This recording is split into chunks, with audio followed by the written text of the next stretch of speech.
b'Imana ducike kugenda mu mwijima kuri wa gatatu w'icyumweru gitagatifu tariki 31/2021.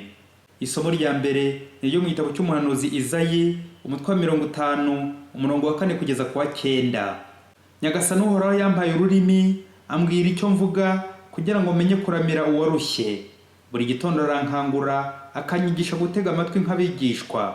Nyagasani Uhoraho yanzibuye amatwi nanjye sinabyangira ndetse sinatezuka. Nategeye umugongo abankubitaga, imisanyi nyitegeza abamfuraga ubwanwa. Uruhanga rwanjye sinaruhisha abantukaga bancira mu maso. Cyakora Nyagasani Uhoraho arantabara agatuma ibitutsi bitanca intege. Uruhanga rwanjye ndarukomeza nkibuye kandi nzi ko ntazakorwa n'ikimwaro. None se kundenganura ari hafi, ninde watinyuka kumburanya? Naze tujyane imbere y'umucamanza. Ninde uzanshija mu rubanza? Ngaho niyigaragaze maze anyegere. Nibyo rwose Nyagasani Uhoraho arantabara. Ninde rero wanshinja icyaha? Iryo ni ijambo ry'Imana. Zaburi 169. Mana yanjye, wowe nyir'ubuntu budashira, undengere kuko ariwe nkesha agakiza. Nyagasani Yezu nabane namwe. Amagambo mu Ivanjili ntagatifu Yezu Kristu uko yanditswe na Matayo umutwe wa 26 umurongo wa 14 kugeza ku 25. Muri icyo gihe umwe muri ba 12 witwaga Yuda Isikarioti asanga abatware bahereza bitambo, arababwira ati, murampa iki nanjye nkamubagabiza? Bamubarira ibiceri 30 bya feza. Kuva icyo gihe atangira gushaka uburyo buboneye bwo kumutanga. Umunsi wa mbere wo kurya imigati idasembuye, abigishwa baza kubaza Yezu bati, aho ushaka ko tugutegurira ibyo kurya Pasika ni he? Ati, nimujye mu murwa kwa kanaka mumubwire muti, umwigisha gutumyeho ngo igihe cyanjye kiregereje, ndashaka kurira Pasika iwawe ndi kumwe n'abigishwa banjye. Abigishwa bagenza uko Yezu bategetse maze bategura ibya Pasika. Bugorobye Yezu ajya ku meza hamwe na ba 12. Nuko rero igihe bafungura aravuga ati, ndababwira ukuri, umwe muri mwe agiye kungambanira. Birababaza cyane, batangira kumubaza umwe bati, mbese aba ari njye Nyagasani? Uwo duhurije intoki ku mbehe niwe ugiye kungambanira. Koko umwana w'umuntu aragiye nk'uko ibyanditswe bibivuga. Ariko rero hagabo umuntu wemeye kugambanira umwana w'umuntu. Icyari kuba cyiza ni uko uwo muntu aba ataravutse. Yuda umugambanyi nawe aramubaza ati, aho ntiyaba njye mwigisha? Yezu ati, urabyivugiye. Iyo ni Ivanjili ntagatifu. Bana b'Imana, Kristo urumuri rw'amahanga narasire mu mitima yacu. Muvandimwe, iyo ugenda nijoro ushobora gusitara, kugwa, kuvunika, kwangiza no kwangizwa, gupfa bitabuze cyangwa kwica, kuko nyine uba utari kubona. Bana b'Imana, ntimukagende nijoro. Turaza kumva muri aya masomo ingaruka mbi zo kugenda nijoro, tugendeye kuri Yuda, ari nako twirinda kumukurikiza. Mu isomo rya mbere twumvise indirimbo ya 3 y'umugaragu w'Imana ushushanya Yezu ubabara, akemera kwakira ibisebo, agahinda, abamutuka, abamushinyagurira, abamuciraho agira ngo ducungure, akiringira Imana yonyine. Abantu bavuga nabi, bakora nabi, baracyari mu mwijima, bakeneye Yezu iwabo. Mu Ivanjili y'uyu munsi Yezu ababaje no kubona intumwa ye ariyo igiye kumugambanira ngo apfe. Yezu nyuma yo kuburira intumwa ntiyumve, byarangiye Yuda amutanze. Reka rero muri uyu mwanya tuzirikane ku bugambanyi bwa Yuda, dusubiza ibibazo bibiri by'ingenzi. Ikibazo cya mbere, hari bamwe bajya bibaza impamvu Yezu yahaye dukimanyu Yuda agahita agenda agasohoka. Ngo ubwo se umugati ni wari urimo Sekibi ko yahise yinjira muri Yuda? Abandi bati ko Yezu yari amuzi kuko atamuhagaritse ntareke ashoka. None se Yezu ko tuzi ko ari mwiza yatanga umugati urimo shitani koko? Muvandimwe, ntukamera nk'aho umukobwa watwaye inda agiye kuyibyarira iwabo, nuko agatangira akarenganya Imana ati, ariko Mana wankoze ibiki koko? Kuki utambujije sinjya gusura uriya musore koko? Kuki utaretse basi mu gihe najyaga kumusura ngahasanga iwabo? Kuki utaretse sinsame ko bwari n'ubwa mbere? Kuki utagiriye ko ndi umuririmbyi kandi ko nsoma ijambo ry'Imana mu kiliziya, ubundi ntunkoze isoni bigeze aha? Mana, kuki wankora ibintu bibi kandi bisharira? Kuki waretse ncumura? Kuki waretse nsambana?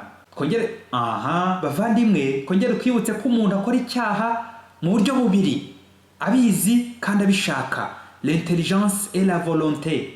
Cyakora iyo nta bwenge ufite ntikizwi icyaha. Ntitwarenganya rero umwana n'umusazi ngo abe ariwe tuzajya ducuriraho ibyaha kandi batarimo nyine. Rero muvandimwe, ntabwo ari Imana igutuma gucumura, Imana ni nziza igihe cyose Imana ni nziza. Ntabwo Imana ishobora gutera ikibi, Imana buri gihe itera icyiza. Gusa icyo Imana ikora, ikomeza ikugoragoza ngo ntucumure, ikagukebura ukamera nk'wa mwana utumvira se na nyina wumvira ijeri. Imana ikakuburira ariko ukarenga ugahemuka. Anabyo Mutagatifu Agustin yavugaga ati le péché c'est l'amour de soi jusqu'au mépris de Dieu. Icyaha ni ukwikunda bikabije kurenza urugero kugeza usuzuguye Imana. Ese muvandimwe, uracyafite umutima nama ugikora neza?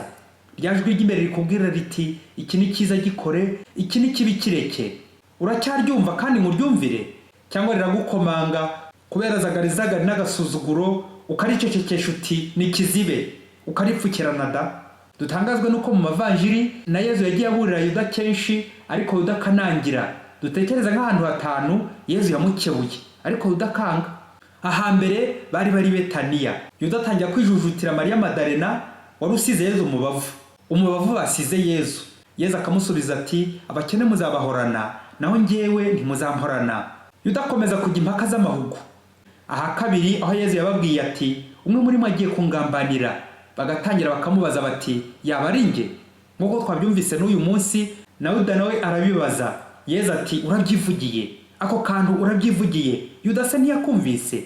Yuda ntacyo byamubwiye. Aha gatatu aho noneho Yezu amwihereye ikimenyetso, abonye ko yanze kuva ku izima, amuhereza ikimanyu cy'umugati. Yuda n'ubundi ntiyava ku izima, arashoka agenda rya joro agiye kugambanira umwigisha we. Ku nshuro ya kane Yezu yongera nanone ati ibyo ugiye gukora bikore vuba.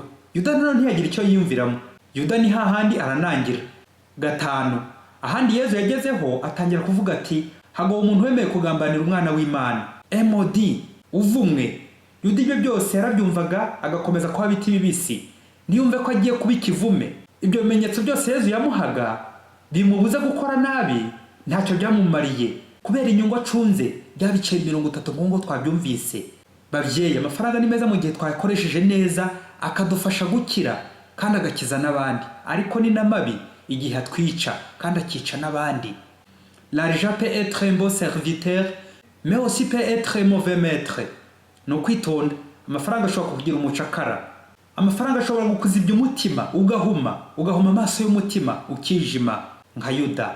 Bavuga ko igihe Yuda asohotse hari nijoro. Bibi joro rero igihe cyose uhunze urumuri ugasiga Yezu urumuri nyakuri, byumvikane iyo utaye Yezu uhita wijima mu mutima. Shitani ihita igusama nk'uko shitani yinjira muri Yuda kubera kunangira, kutava ku izima. Ntabwo rero ari wa mugati wamuteye kwijima, ahubwo ni ukunangira kwe, kugenda nijoro agiye mu migambi mibisha yo kugambana no gushakisha amafaranga nijoro. Gushakisha amafaranga, kwiruka ku bintu kibagirwa Imana. Bakristo ntimukagende nijoro mu byaha. Ijoro rishanya ibyaha kuko ikoze icyaha ubuhumye. Kugenda nijoro no kwivuruguta mu byaha. Rero Yezu ntiyari gutera Yuda gucumura, ahubwo Yuda yakomeje kunangira ntiyumvira Yezu umwigisha we. Ikibazo cya kabiri, abantu bamwe bati Yuda rwose ararengana kuko n'ubundi byari byanditswe muri Bibiliya ko Yezu azapfa. Yuda rero ni nko korosoro wabyukaga. Niko mubyeyi wari warwara, turi kureba kagasimba ka coronavirus uburyo kabirishije abantu batuye isi byuya, ari umusaza, ari umwana, ari umukecuru, ari umugore, ari umugabo, ari umusore, ari n'inkumi, bari gutitira bose. Kubera iki?